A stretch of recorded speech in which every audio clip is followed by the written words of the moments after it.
I wanted to follow up on one of the last videos that I did on this channel called What the Flip? Are You Okay with What This Cop is Doing? I failed to mention this cop's name right here. This is Brian Fowle, not F-O-U-L, but F-O-W-E-L-L. He's from the Rancho Cordova Police Department, and he was fired after an internal investigation on what he did to this kid. Now, the reason I did this video right here is because I wanted to expose the mentality of officers like former officer Brandon Tatum, who I call Brandon Soften Him Up Tatum, because he's okay with an older man getting on top of and straddling a young kid, and what Brandon Tatum calls is soften him up. So this cop was fired for softening up, or what we would term, normal people use the word child abuse. This kid was abused by this deputy, Brian Fowle, but there's an additional piece of information we need to take into consideration. And somebody dropped me this link. This is a little old, from April 2nd, 2022. So, little over 3/4 of a year ago. So Rancho Cordova police officer who was fired in 2020 for use of force incident that went viral online has been what? Has been reinstated. So they gave him his officer job back after he abused that position of power, after people saw that he abused that position of power, and millions were outraged because this video went viral, and rightly so. When you see an adult abusing a kid like that, how can you not call it what it really is? And how can you not call for what would be just to call for it? And that is at least that this officer be fired and maybe pay restitution. And it doesn't matter that in that same news story, this kid apologized. He could have been coerced into apologizing. They could have gave him a plea deal and made it look real sweet for him. Hey, you can walk away from this free and clear if you just apologize and say the police officer did right and you did wrong. It doesn't matter. We all know that it's wrong. It doesn't matter what the kid copped to, because you can cop to things under duress, and that doesn't count.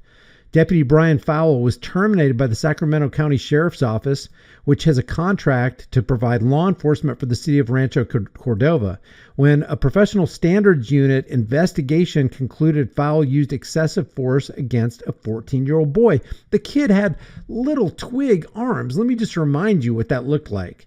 This kid is so freaking little, and look at the size of this man's arms compared to this kid. His arms are bigger than 2 or 3 of this little kid's arms. He overpowered him, this little kid, and took advantage of his position of power. And what was it for?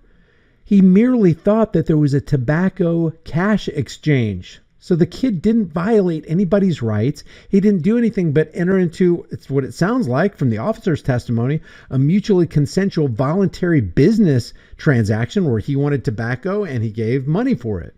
Big deal. Does that warrant abusing somebody?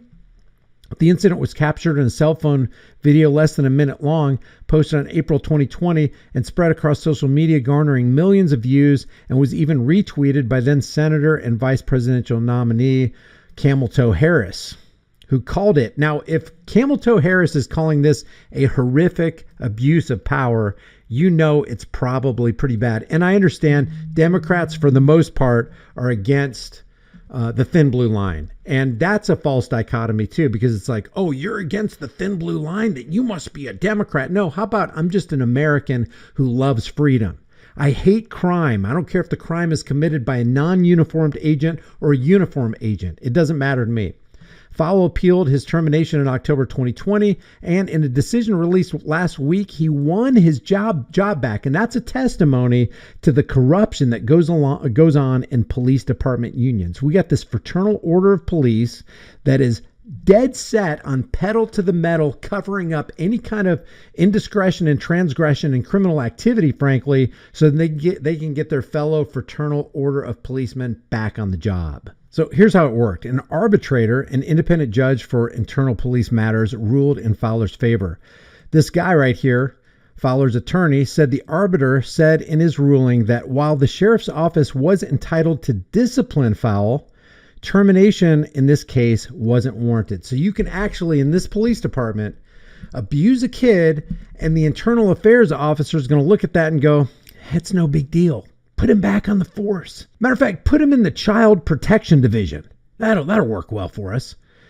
Quote, the sheriff's office was entitled to take Deputy Fowle out of the public spotlight for a while. The arbiter said Fowle didn't do everything perfectly. He could have handled it in a different way, but it didn't need to rise to the level of termination. Imagine that.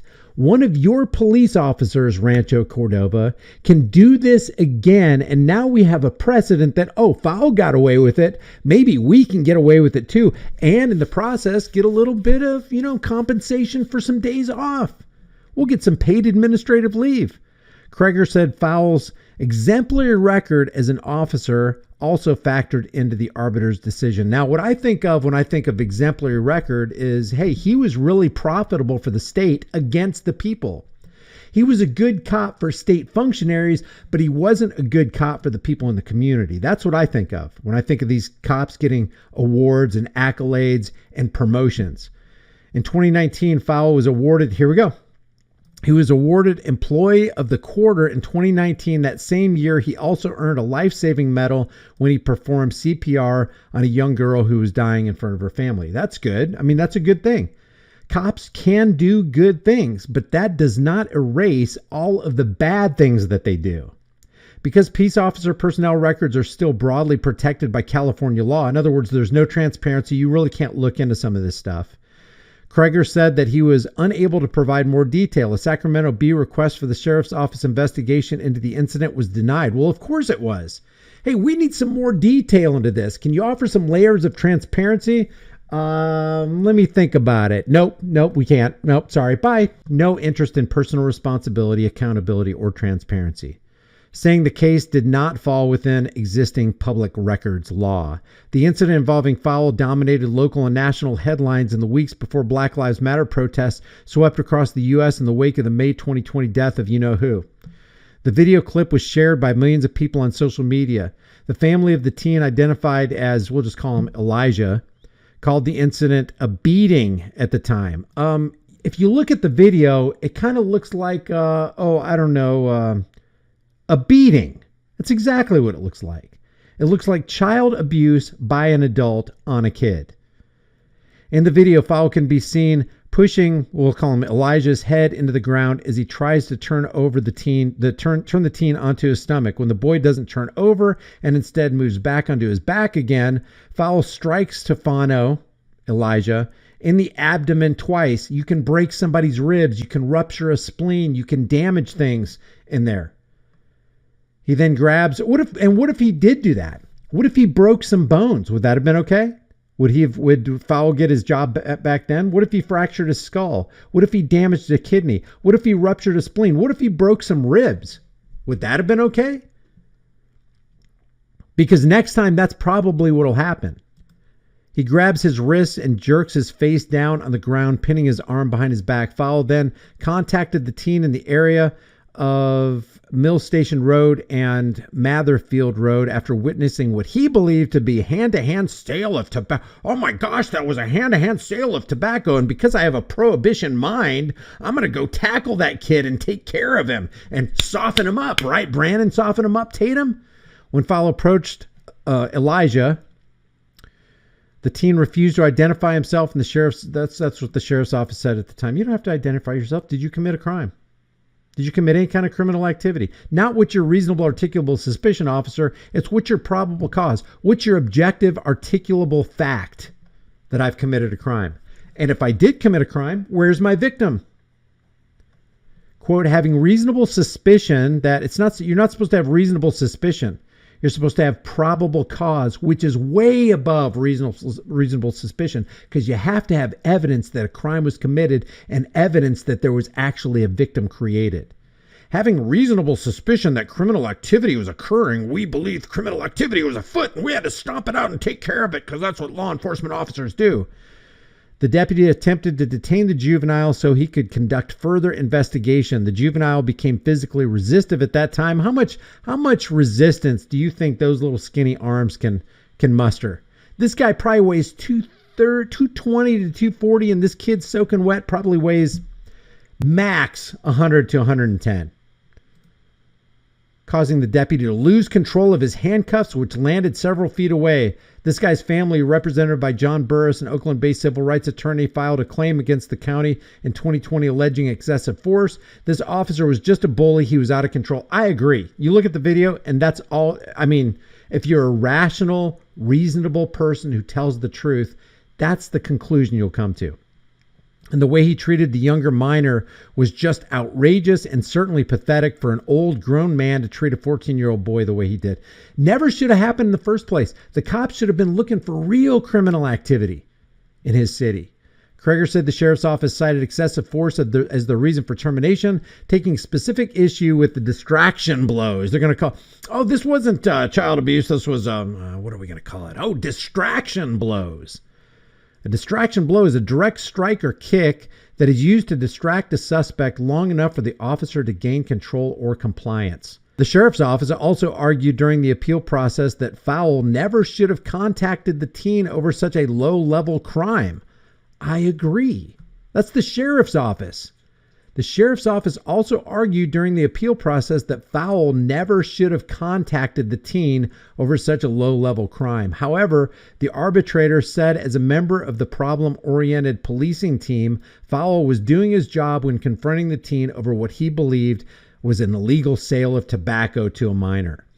This deputy sheriff of Plymouth County and a statewide use of force expert said at the time that Fowle's use of distraction blows were justified because he needed to gain control of the situation as quickly as possible. My cop had to be in control. That's their favorite word. PC is not politically correct. It's police control. At the end of the day, this was a good cop, this guy said. The decision to reinstate Deputy Brian Fowle is within the sole purview of the Civil Service Commission and the arbitrator that heard the case.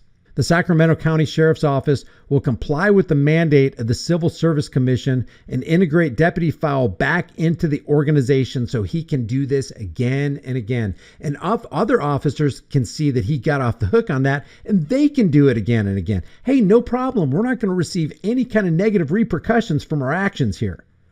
I think Fowle just feels relieved. Well, of course he does. He's glad it's over. He just wanted to be a cop. This decision is important to him because it allows him to continue doing what he's always wanted to do. What? Abusing a little kid. So that is what happened to Officer Fowle here. I'm not going to play this video. If you want to take a look at it, I'll leave this link from the Sacramento Bee in the description and in the pinned comment so you can look at it for yourself. I'll see you guys in the next heavily censored shadow banned video. If you haven't done so already, subscribe to this channel, hit the bell notification icon, give it a thumbs up, share it with everybody you know. Don't forget to subscribe to my private email list through my website, highimpactflix.com. If you want to do me a favor and support this channel and support what I'm doing here, there's Buy Me a Coffee, Cash App, there's Subscribe Star, or grab a hard-hitting conversation starting design that you can put on any shirt, hoodie, mug, cell phone case that you can use to record yahoos like Brian Fowle. I'll see you guys in the next heavily censored shadow ban video.